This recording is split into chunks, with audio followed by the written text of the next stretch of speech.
Look at the colors on this guy. He's a beauty.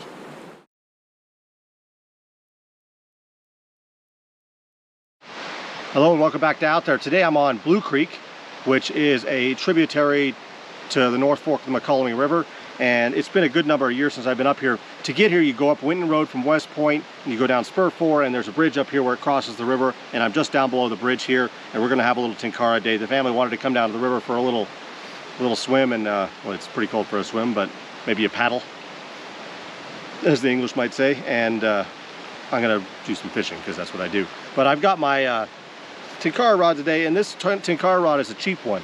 I bought this off of eBay or something years ago, and it's basically one of the max catch type Tenkara rods, and it's an analog of or a copy of the Tenkara USA Sato. And I fished the Sato. This is not a comparison, okay? As far as quality wise, this is a much lower quality rod. It's way heavier than the Sato. The action I don't like as much, but it is cheap, so you know. And you get what you pay for, basically. One of the eyes up here is cracking on it. There's no warranty, all that fun stuff. But I'm rigging it up today with a level line, and this is the first line I ever bought actually for Tenkara, probably about 10 years ago. And it's just a bright orange fluorocarbon level line. And of course I've got my compact fly box. We're gonna rig it up and fish this creek and see how it goes. Oh, come on.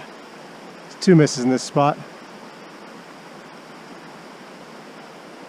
Oh man, these mountain streams are old.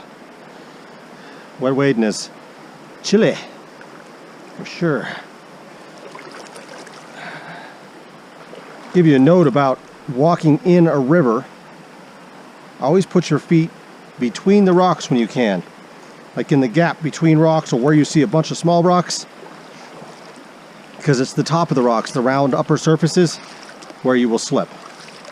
So, there's your tip of the day.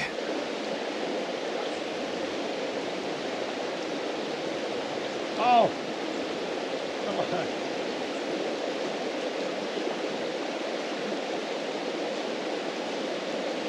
That's one. Oh, jeez.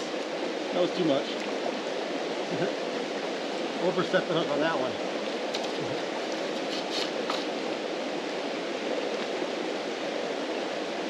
Let's do a mountain trout. Look at that guy. Beauty. What a beauty.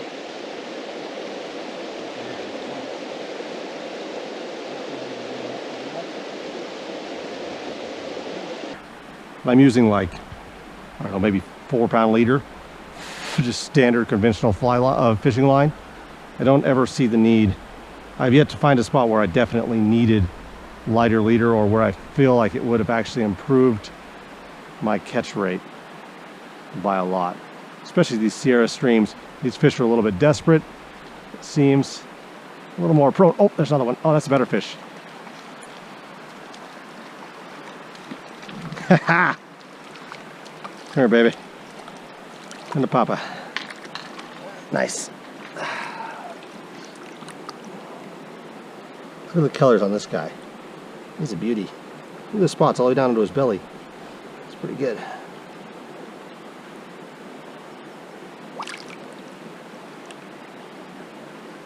Working out so far. It turns out that I brought the Tenkara line. It's too long.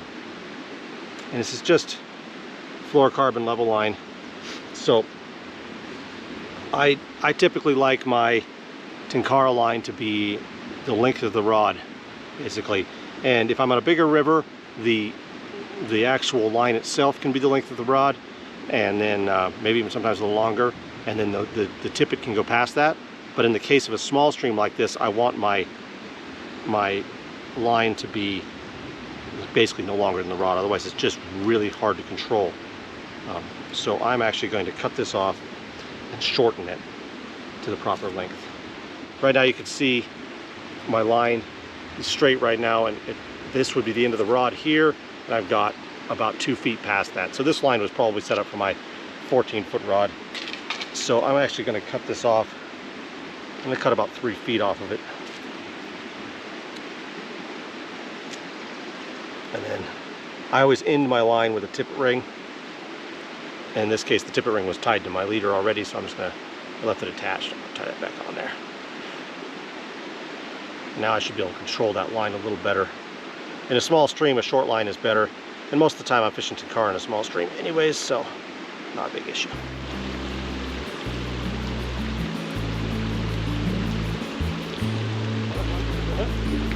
Oh my goodness. Tail went for it, I got him by the tail.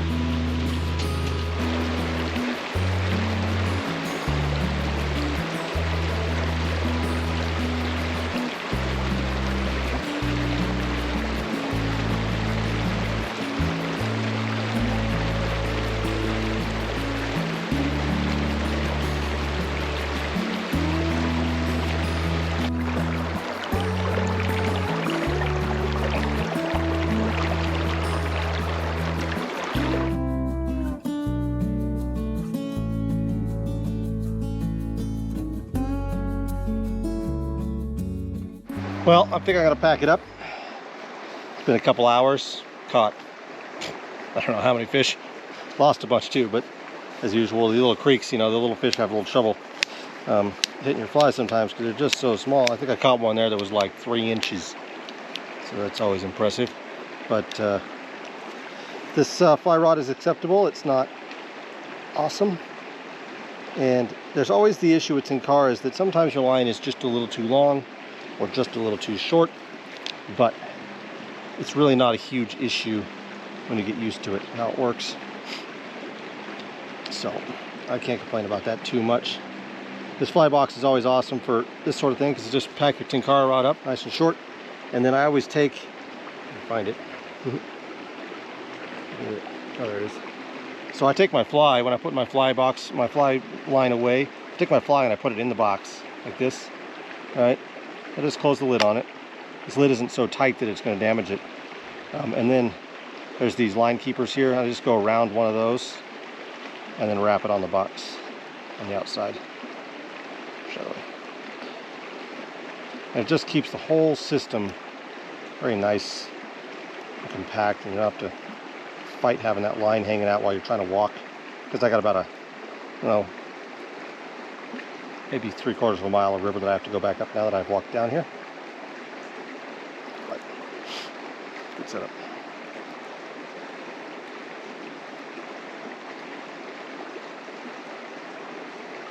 Almost there. All right, perfect. And then if this other end doesn't tuck in well, it usually does fine. I pull it inside here and just tuck it right down against the line there. That goes in the pocket. And I'm packed up and ready to go. So if you want to catch a lot of little fish, really nice little fish, you want to use a Tenkara rig or maybe a short, you know, 0 through 3 weight type fly rod in the 6 to 8 foot range, this would be a pretty sweet little creek for that. I'll probably have to come back here again with my Pinwick 3 weight and try that a little bit, maybe fish upstream. But thank you for watching, and I'll see you again on out there.